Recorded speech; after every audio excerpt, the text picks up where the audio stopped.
آپ کے ایک ٹیچر ہیں، یہ کہہ رہے ہیں میرے ایک سائنس کے ٹیچر ہیں، وہ سائنسی باتیں کرتے ہیں، وہ کہتے ہیں میں جنات کو مانتا ہی نہیں ہوں، جنات مجھے دکھائیں۔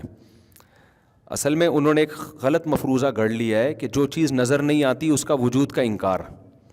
تو کوئی بھی چیز جو نظر نہ آئے نا، ہم اس کے منکر ہوں گے بشرطے کہ دوسرے دلائل سے اس کا وجود ثابت نہ ہو۔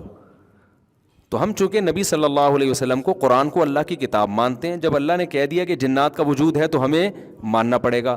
تو ان سے بحث اس پر کریں کہ قرآن اور نبی کو آپ نبی مانتے ہیں کہ نہیں مانتے۔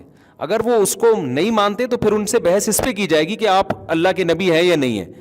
یعنی ایک چیز کو منوانے کے لیے اس سے پہلے ایک چیز ماننی پڑتی ہے، تو جب وہ مانیں گے تو پھر اگلی بھی ماننی پڑے گی۔ وہ نہیں مان رہے تو پھر ان سے الگ انداز سے بات ہوگی نا۔ تو سوال یہ پیدا ہوتا ہے کہ اگر نبی صلی اللہ علیہ وسلم کو آپ مانتے ہیں اللہ کے پیغمبر، اگر آپ کے ٹیچر کہتے ہیں میں مانتا ہی نہیں ہوں ان کو، تو پھر تو بیس ہی ان کی ٹھیک نہیں ہے نا۔ پھر تو اس پر پھر ہم جنات کی بات نہیں کریں گے ان سے، وہ جنات تو بہت بات کی چیز ہے۔ پھر تو ہم پہلے اس پر آئیں گے کہ نبی صلی اللہ علیہ وسلم اللہ کے پیغمبر ہیں، پہلے دلائل سے یہ ثابت ہوگا، اور یہ سائنس سے ثابت نہیں ہوتا، ہر چیز سائنس سے ثابت نہیں ہوتی۔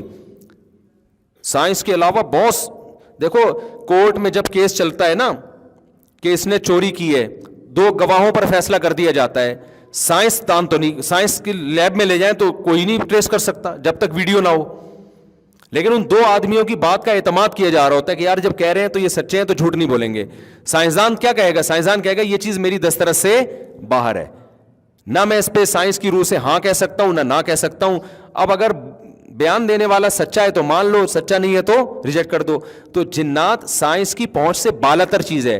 سائنس نہ یہ کہہ سکتی ہے کہ جنات ہیں، نہ یہ کہہ سکتی ہے کہ نہیں ہے، کیونکہ سائنس نام ہے حسی چیزوں کا، جو مادی چیزوں کا، جنات مادی چیز ہے ہی نہیں۔ تو سائنس اس بارے میں خاموش ہے، لہذا دوسرے دلائل سے ثابت ہو جائے کہ ہے تو مان لو، نہیں ہوتا تو نہیں مانو۔ تو ہر چیز کو سائنس ٹریس نہیں کر سکتی ہے، سمجھ رہے ہو؟ اور باقی اگر کسی دن آپ کے استاذ پہ جن چڑھ گیا تو ان کا باپ بھی مانے گا۔ جو نہیں مانتے نا ان کو چڑھا نہیں ہوتا، ان کے اوپر یہ دیکھا نہیں ہوتا۔ باقی اتنا نہیں ہے جنات جتنا عاملوں نے بنا دیا ہے، وہ تو مبالغہ کرتے ہیں، وہ تو ہر ایک پہ جن چڑھایا ہوا انہوں نے، لیکن فی نفسی ہی وجود ہے۔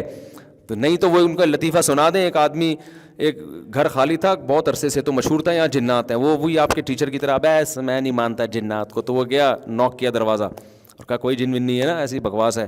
اندر سے ایک صاحب ہے، بھائی جان یہاں میں نے سنا جنات ہیں، کہہ رہے میں تو 500 سال سے رہ رہا ہوں، مجھے تو اب تک کوئی نہیں ملا۔ تو یہ بے ہوش، 500 سال سے تو کوئی جن نہیں رہ سکتا ہے بھائی، کیا خیال ہے؟ تو میں نے ایک امریکہ میں ہمارے ایک ریلیٹیو رہتے ہیں، بہت عرصہ ان کا امریکہ میں گزرا، پڑھے لکھے لوگوں سے بھی رہا۔ میں نے کہا یار امریکہ کے سائنسدان جنات کو مانتے ہیں؟ انہوں نے کہا لیب کے اندر نہیں مانتے، لیب کے باہر مانتے ہیں۔ بہت سے لوگ ان میں لیب کے باہر مانتے ہیں کہ یار اتنے واقعات ہیں، اتنے مشاہدات ہیں، لیکن ہمیں ان واقعات مشاہدات کی ضرورت نہیں، ہمارے پاس تو قرآن ہے۔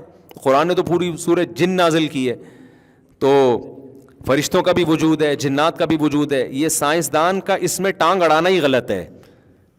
یہ ایسا ہی ہے جیسے کوئی میکینک کڈنی کے اسپیشلسٹ کی فیلڈ میں ٹانگ اڑائے، اور یا کوئی جو انجینئر ہے وہ ٹانگ اڑائے میڈیکل سائنس میں، تو میڈیکل سائنس کہے گی کہ تو بھائی اپنے دائرہ کار میں رہنا، تجھے اس کا کیا پتہ۔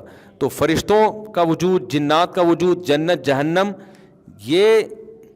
یہ سائنس کی پہنچ سے بالاتر چیزیں ہیں، تو سائنس کو اس میں ٹانگ اڑانے کی